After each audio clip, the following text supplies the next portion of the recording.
Hello friends, स्वागत है आप सभी का आकांक्षा एकेडमी में। फ्रेंड्स, बीपीएससी टीआरई 3.0 का पीआरटी जूनियर का रिजल्ट आ चुका है, जिसका हो गया है मेरी तरफ से फिर से उसको ढेर सारा बधाई, कंग्रेचुलेशन, शुभकामनाएं। अब उन सभी बच्चों को डीवी का वेट है। भाई टीआरई 2.0 में तो बहुत आनंद फानन में तुरंत नोटिस आ जाती थी। अब कल का आपको सभी लोगों ने सुबह का रिजल्ट देख लिया है। अब डीवी की नोटिस का सबको इंतजार है, डीवी कब होगी। तो आई थिंक खबर निकल के आ रही है कि डीवी आपका 30 नवंबर के बाद ही होगी संभवतः। अगर नोटिस पहले तो था कि डीवी करा लेंगे इनका, और आपके जो भी प्रमोशन और ट्रांसफर होने वाला है उस पर इसका कोई असर नहीं पड़ेगा, बट अभी तक कोई सूचना डीवी की नहीं है। 30 तारीख तक या फिर नवंबर लास्ट तक आपकी डीवी स्टार्ट होगी। आपके पास 10 दिन की तो टाइम है ही, ठीक है।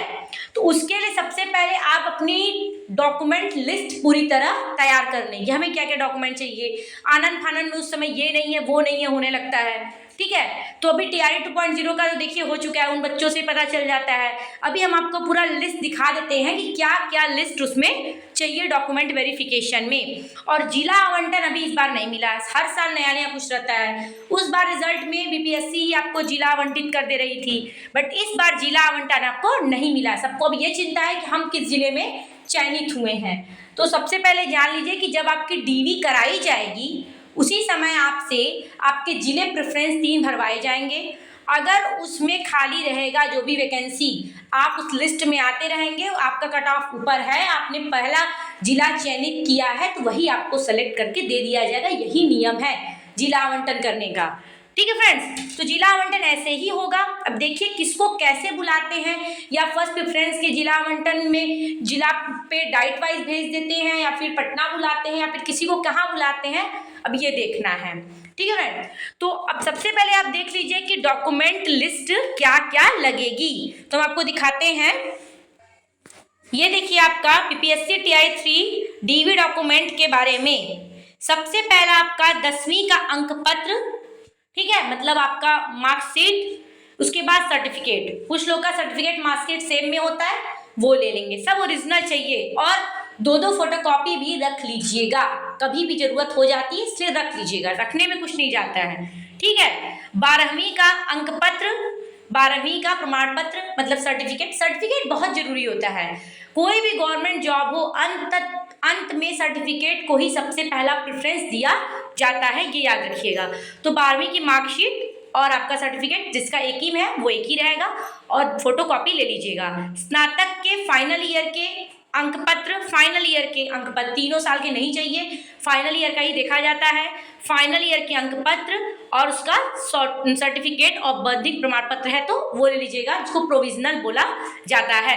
भाई तुरंत अब आनंद फानन में आप जाएंगे, जिसका नहीं निकला होगा मतलब आपका ओरिजिनल, तो उसको क्या मिलता है, प्रोविजनल मिलता है। बाद में आपको ओरिजिनल जमा करना ही होता है, बट अभी नहीं बना होगा तो आप प्रोविजनल जरूर बनवा लीजिए। आपके पास मंडे से एक हफ्ते का टाइम है, आप जाकर जिस भी यूनिवर्सिटी में हो, कॉलेज में हो, आप सर्टिफिकेट ले लीजिए, ठीक है। स्नातकोत्तर अगर आप पीजीटी का भरे होंगे, पीजीटी के लिए भी पेपर आएगा, तो पीजीटी का क्या चाहिए, फाइनल ईयर का, फाइनल सेमेस्टर का अंक पत्र चाहिए, और उसका भी सर्टिफिकेट या फिर प्रोविजनल प्रमाण पत्र। नहीं है तो नहीं ले जाना, ऐसा कुछ नहीं है, मतलब ले जाइएगा, ठीक।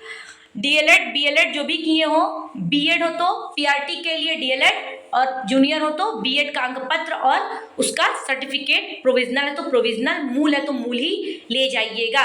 अगर बिहार के हैं निवासी तो वहाँ के जो भी कास्ट सर्टिफिकेट होगा, EWS, OBC, EBC, SC, ST जो भी होंगे, पीएच होंगे तो पीएच कैटेगरी का, और वहाँ का अगर निवासी है तो सबसे पहले निवास प्रमाण पत्र भी चाहिए, ठीक है। तो ये चाहिए। दिव्यांगता हो, अगर पीएच कैटेगरी में आते हो तो जिस पीएच में आते हो उसका सर्टिफिकेट, मूल आधार कार्ड, और एक चीज, जो नंबर आधार कार्ड से जुड़ा है वो आपके पास होना बहुत जरूरी है, और उसको मोबाइल सिम को उस मोबाइल में ले जाकर चलता रहना चाहिए वो नंबर, ये याद रखिएगा, क्योंकि ओटीपी आएगा उसी से आपका वेरिफिकेशन होगा। और अभ्यर्थी के 4 फोटो, जूनियर के हैं तो जूनियर का सीटेट का मार्कशीट, ठीक, प्राइमरी के हैं तो प्राइमरी का मार्कशीट, सर्टिफिकेट सीटेट का, और अगर टीजीटी पीजीटी होंगे तो एस्टेट 1 टीजीटी के लिए और एस्टेट 2 पीजीटी के लिए ये अंक पत्र आपको ले जाना है, ठीक। और एक चीज देखिए, स्टेट बैंक का चेक पासबुक भी जरूरी है, ये बहुत जरूरी है। और कोई भी आपका बैंक का नहीं चलेगा। और परेशान होने की जरूरत नहीं है, अगर टाइम है तो बनवा लीजिए तो ज्यादा अच्छा रहेगा आपके लिए, नहीं है तो वहीं पे आपका तुरंत बैठे रहते हैं स्टेट बैंक का, वो तुरंत ओपन कर देते हैं। पैन कार्ड चाहिए, बहुत जरूरी है। बीपीएससी टीआरई 3.0 का जो भी एडमिट कार्ड आप ले गए थे, जिसका जो मेन उस पे लोगो लगा था, स्लिप लगी थी, मार्क लगा था, वो आप ले लीजिएगा। प्राइमरी में जाएंगे तो प्राइमरी में, जूनियर का होगा तो जूनियर का, टीजीटी पीटी ध्यान से देखकर कि उसी का होना चाहिए एडमिट कार्ड ले लीजिएगा।